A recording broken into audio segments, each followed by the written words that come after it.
Hey, this is Dan Morris from BC Prime's BizBook Insights. Today we're looking at Eat, Move, Sleep by Tom Rath. Tom Rath is the New York Times bestseller of How Full Is Your Bucket, which I believe he wrote in 1998. In this book, Eat, Move, Sleep, Tom takes his personal experiences and puts them in print to help us become more productive, more creative, more energetic, more thought-provoking citizens. When he was 16, Tom had some eye problems, and he started to see like black dots, and he couldn't figure out what was wrong with his eyesight. And in fact, he thought it was his own fault at first, and didn't even tell his mom till long after he started seeing them. But after test after test after test, he was diagnosed with von Hippel-Lindau genetic disorder, and the doctors told him there was a really good chance he was going to be blind, and cancer and tumors were inevitable. So for the last 20 years, Tom has been silently doing research trying to figure out what small changes he can make to his life to stave off these problems. So he's taken all of his insights and put them into Eat, Move, Sleep.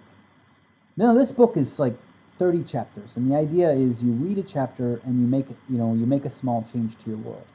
So in each chapter, he's got an insight and a change for eating, moving, and sleeping. Now, to some degree, these chapters were awfully redundant for me. So what I'd like to do is, instead of going chapter by chapter, let's isolate eating from moving from sleeping, go over the high points of what he suggests, and how we can implement those into our lives to become more productive and efficient at what we do. I thought eating was the most thorough topic that he covered throughout the book. Now, most of the things that he said are common sense, but as we know, common sense is also called wisdom. It's the things we probably should be doing. So he starts off with what I would consider are trite things, but in saying that, we all do them anyway. For instance, forget fad diets. Don't do the South Beach diet. Don't do the Atkins diet. They're just fads. They're not holistic, whole health, lifelong plan. Seems like common sense, but again, if you take it to heart and really think about it going forward, maybe you won't get sucked into the next diet. Now, the most interesting thing that I think that he came up with is, instead of counting calories and all that kind of stuff, is to take a look at every time you eat, is take a look at every food and decide for yourself, is eating this food going to be a net gain or a net loss for my life? Is it going to make me better or worse? Is it sugar-laden or is it broccoli? And make decisions based on that. I really like that idea. I think that's an easy idea for us to actually do on a day-to-day basis. He suggested little things like taking the healthy foods and making sure that they're at eye level in your pantry, and put the not-so-healthy foods up or below and make you look for them. To eliminate any food that you're eating that actually has more than 10 grams of sugar. He's suggesting there isn't really any reason to eat 10 grams of sugar at any one sitting. He says when you go to the grocery store, start with the vegetables and buy vibrant colored vegetables. And replace nuts, the snacks that you're going to eat, with nuts and seeds. He says when you go to a restaurant, be the first to order and order something healthy. Maybe that will encourage those around you to also order something healthy. And also pass on the bread. See if they have a small veggie or something they could bring to your table. He says also try to work your schedule out so that you can start to eat early, putting breakfast and lunch ahead of dinner. Figure out a way to reschedule your day so that you can actually eat the biggest meal of the day at breakfast. And then always eat the healthy items first. Now, in those insights, which we all know deep in our heart but probably aren't doing, they're common sense. And he puts them forth in the book along with 50 other less critical common sense items I would consider. But of all the food ones, I would say those are the biggest and easiest to implement. And if we actually did implement those, I think we would all be quite a bit healthier.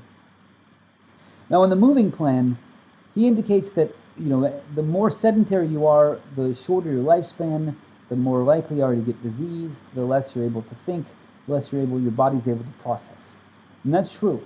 The less that you get your heart pumping and blood circulating, how can your blood take waste away from the cells if your blood's really not moving?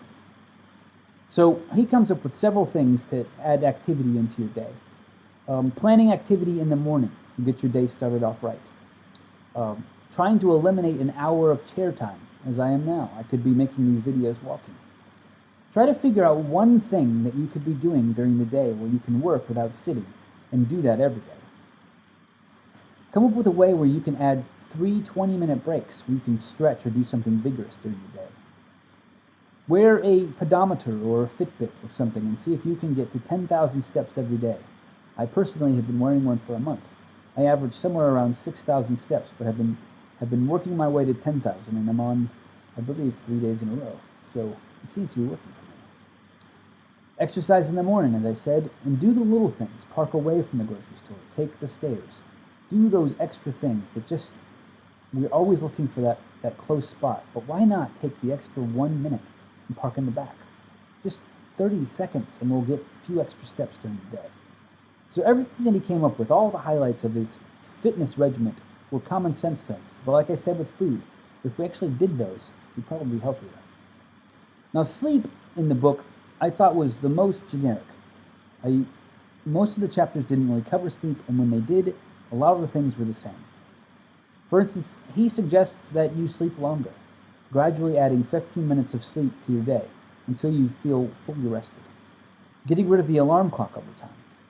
Tracking your sleep, writing when you go to sleep and when you wake up to see if you're actually sleeping longer.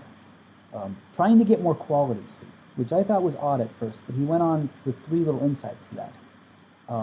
The first one is artificial light slows down melanin production, which makes you sleepy, produces better sleep. So if you can use a small reading light at night, or get away from lights altogether, an hour before you go to sleep, your body will be much more prepared for sleep.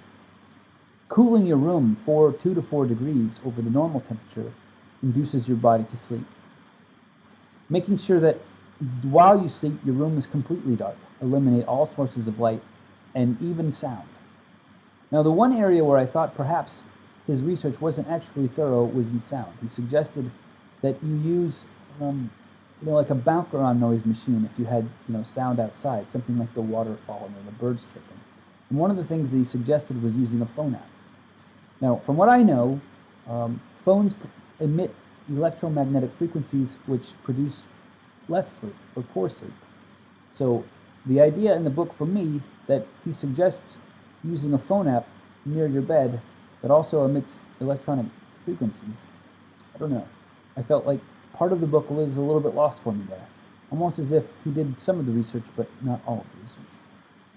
So anyway, all in all, he suggests that we eat better, we sleep longer, and we move more. All things that we know. There's no getting around any of those things.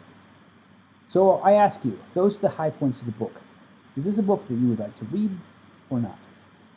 There's buttons below if you like to read, and if there isn't, take an adventure and press the not button.